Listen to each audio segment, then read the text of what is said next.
హైదరాబాద్ లో చిలుకూరు బాలాజీ టెంపుల్ ఎంత ఫేమసో అందరికీ తెలుసు. మోస్ట్ పవర్ఫుల్ గాడ్ అని చాలా మంది నమ్ముతారు. ఆ గుడికి వెళ్లి మొక్కుకుంటే అనుకున్నవి జరుగుతాయని చాలా మంది వెళ్తారు. అయితే మిగతా రోజులతో పోలిస్తే శుక్రవారం నాడు చిలుకూరు బాలాజీ టెంపుల్ కు భారీగా భక్తులు పోటెత్తారు. దానికి కారణమేంటి? ప్రసాదం తింటే నిజంగానే పిల్లలు పుడతారా? Let's watch the story. Chilkur Balaji గుడికి పోటెత్తిన జనం. సంతానాన్ని కలిగించే ప్రసాదమంటూ ప్రచారం.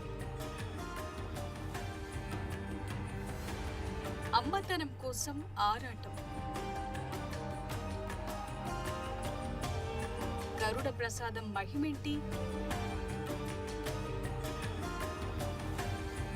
అమ్మ అనే పిలుపు మహిళల జీవితంలో ఎంతో అమూల్యమైంది. అమ్మతనంతోనే తమ జీవితం పరిపూర్ణమవుతుందని ఎంతో మంది మహిళలు నమ్ముతారు. కానీ ఈ మధ్య అమ్మతనం అనేది చాలా మంది మహిళలకు అంత సులువుగా దొరకట్లేదు. ఈ రోజుల్లో సంతానలేమి సమస్య తీవ్ర స్థాయిలో ఉంది. పెళ్లైన ఎన్నో జంటలు సంతానం కోసం ఏళ్ల పాటు వేచి చూడాల్సిన పరిస్థితి నెలకొంది.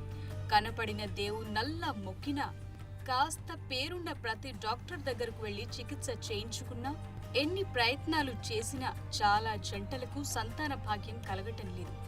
సంతానలేమి సమస్య ఎంత తీవ్రంగా ఉందో చెప్పటానికి చిలుకూరు బాలాజీ ఆలయంలో గరుడ ప్రసాద పంపిణీ కార్యక్రమమే పెద్ద ఉదాహరణ.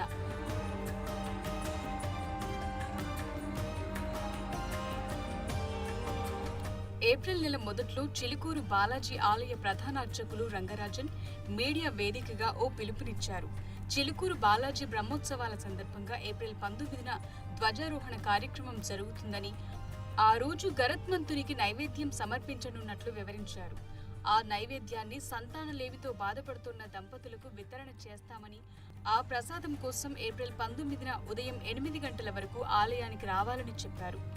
ఎన్ని వందల మంది వచ్చినా ప్రతి ఒక్కరికి ఈ ప్రసాదాన్ని వితరణ చేస్తామని రంగరాజన్ చెప్పుకొచ్చారు.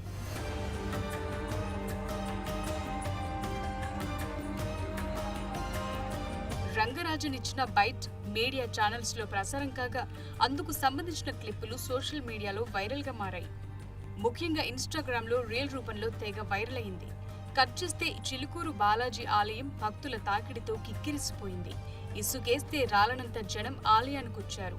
గరుడ ప్రసాదం తీసుకునేందుకు కేవలం హైదరాబాద్ వాసులతో పాటు తెలంగాణ రాష్ట్ర వ్యాప్తంగా ఉన్న జంటలు, వారితో పాటు ఏపీ, కర్ణాటక నుంచి చాలా జంటలు ఆలయానికి చేరుకున్నారు.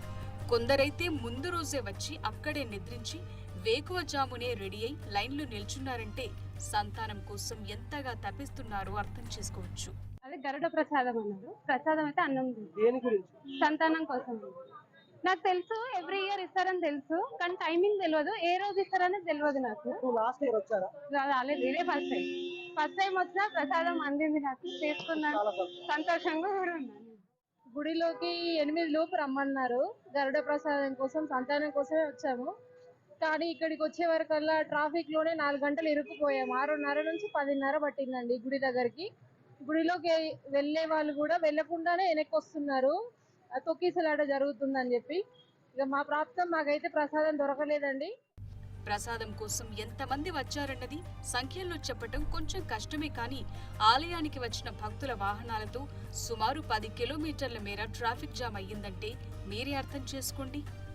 ఈ ట్రాఫిక్ జామ్ కాకుండా ఆలయం నుంచి మొదలుకుని హిమాయత్ నగర్ గ్రామం వరకు ఎక్కడ ఖాళీ స్థలం కనబడితే అక్కడ పార్కింగ్ చేసిన వాహనాలు ఇంకెన్నో. వాహనాల్లో వచ్చిన వారి పరిస్థితి ఇలా ఉంటే, ట్రాఫిక్ జామ్ కారణంగా చాలా మంది భక్తులు మండుటెండల్లో కాలినడకన 10 కిలోమీటర్లు కూడా నడిచి ఆలయానికి చేరుకున్నారు. సుమారుగా 1.5 నుంచి 2 లక్షల మంది వరకు భక్తులు వచ్చినట్టుగా భక్తులు నోటి లెక్కలు వేసుకుంటున్నారంటే పరిస్థితి ఎంత దారుణంగా ఉందో అర్థం చేసుకోవచ్చు. కేవలం గరుడ ప్రసాదం ఆరగిస్తే స్వామివారి అనుగ్రహంతో సంతానం కలుగుతుందని నమ్మి వచ్చిన జంటలే ఇన్నుంటే, ఇక 2 తెలుగు రాష్ట్రాల్లో కలిపి సంతానలేమి సమస్యతో బాధపడుతున్న వాళ్ళు ఇంకా ఎంతమంది ఉంటారన్నది తలుచుకుంటేనే భయమేసేలా ఉంది.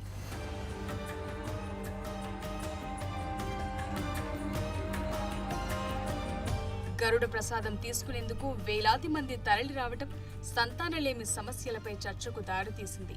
వివిధ కారణాలతో సంతానం లేని దంపతుల సంఖ్య విపరీతంగా పెరిగిపోతుంది. 2019-20లలో జాతీయ కుటుంబ ఆరోగ్య సర్వే ఆధారంగా 4,91,484 మంది మహిళలపై చేసిన పరిశోధన గురించి నేషనల్ లైబ్రరీ ఆఫ్ మెడిసిన్ ఒక ఆర్టికల్ను ప్రచురించింది. వీరిలో ప్రతి 1000 మందిలో 18.7 మంది పెళ్లైన 5 ఏళ్ల తరువాత కూడా సంతానలేమి సమస్యతో బాధపడుతున్నారు. పెళ్లైన ఏడాది లోపల ప్రతి 1000 మంది మహిళల్లో 42.9 మందికి సంతానలేమి సమస్య ఉండగా, పెళ్లై 2 ఏళ్లైన వారిలో 30.7 మంది, 3 ఏళ్లైన వారిలో 24.1 మంది, 4 ఏళ్లైన వారిలో 20.7 మంది సంతానలేమి సమస్యతో బాధపడుతున్నట్లు పరిశోధనలో తేలింది. పెళ్లయ్యాక 5 ఏళ్ల తరువాత కూడా తెలంగాణలో ప్రతి 1000 మంది మహిళల్లో 25.7%, ఆంధ్రప్రదేశ్లో 24.4% మహిళలు సంతానలేమి సమస్యను ఎదుర్కొంటున్నారు. సంతానోత్పత్తి రేట్ తగ్గటానికి ప్రస్తుతం ఎన్నో కారణాలున్నాయి. మహిళల్లో పెరుగుతున్న పీసీఓడి సమస్యలు ఇందుకు ప్రధాన కారణమవుతున్నాయి. పురుషుల్లో వీర్య కణాల సంఖ్య తగ్గటం కూడా కారణమే. ఈ సమస్యకు ఒత్తిడి, జీవన శైలిలో మార్పులు, సరైన ఆహారం తీసుకోకపోవటం, మద్యం తాగటం, ఇలా రకరకాల కారణాలున్నాయని డాక్టర్లు చెబుతున్నారు. ఎంతమంది డాక్టర్లను కలిసినా జరగని ప్రయోజనం కేవలం ప్రసాదంతో దక్కుతుందని అనుకోవటం మూఢనమ్మకమే అని హేతువాదులు కొట్టిపారేస్తున్నారు.